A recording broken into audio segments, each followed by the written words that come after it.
झेलम नदी। झेलम नदी भारत के उत्तर और पाकिस्तान के पूर्व में बहने वाली एक नदी है और यह नदी कश्मीर की घाटी से होकर गुजरती है। साथ ही साथ यह नदी सिंधु नदी की एक सहायक नदी भी है। झेलम नदी का उद्गम स्थल। इस नदी का उद्गम भारत के जम्मू कश्मीर राज्य के अनंतनाग जिले के वेरीनाग के पास शेषनाग झील से हुआ है। झेलम नदी की लंबाई। इस नदी की कुल लंबाई लगभग 725 किलोमीटर है। झेलम नदी की सहायक नदियाँ। अब अगर हम इस नदी की सहायक नदियों की बात करें तो इस नदी की अनेक सहायक नदियां हैं जिनके नाम किशनगंगा, कुनहर, पूंछ, करवेश आदि अनेक हैं। झेलम नदी के अन्य नाम। इस नदी को अनेक अलग अलग स्थानों पर अलग अलग नाम से जाना जाता है। इस नदी के अनेक नाम हैं, जैसे कि वैदिक काल में इसे विस्तृता कहते थे, कश्मीर भाषा में इसे व्यथ, पंजाबी भाषा में इसे बिहट और साथ ही साथ ग्रीक भाषा में इसे हाइडेस्पिज कहा जाता था। झेलम नदी के किनारे बसे शहर। अब अगर हम इस नदी के किनारे बसे शहर की बात करें तो यह नदी श्रीनगर, उरी, बारामुल्ला, अनंतनाग आदि अनेक शहरों से होकर गुजरती है। झेलम नदी पर बने बांध एवं परियोजनाएं। इस नदी पर अनेक बांध एवं परियोजनाएं स्थापित किए गए हैं, जैसे कि उरी बांध।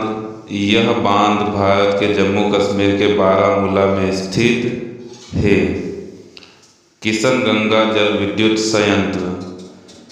यह भारत के जम्मू कश्मीर में बनाया गया है। मगला डैम। यह डैम पाक अधिकृत कश्मीर पर बनाया गया है। रसूल बैराज, त्रिमो बैराज, हसनपुर, तुलबुल बांध आदि अनेक बांध इस नदी पर बनाए गए हैं। झेलम नदी पर झील। इस नदी पर अनेक झील निर्मित हैं, जैसे कि वुलर झील, डल झील, मानसबल झील, गंगाबल झील, निगिन झील, अंकार झील। झेलम नदी के किनारे पर्यटन स्थल। इस नदी के किनारे लगे हुए हाउस बोटों की पंक्ति, जिनमें वुडकर और पेपर मैसी की दुकानें की भी शामिल है, कश्मीर जाने वाले पर्यटकों को अपनी ओर आकर्षित करती है और उनके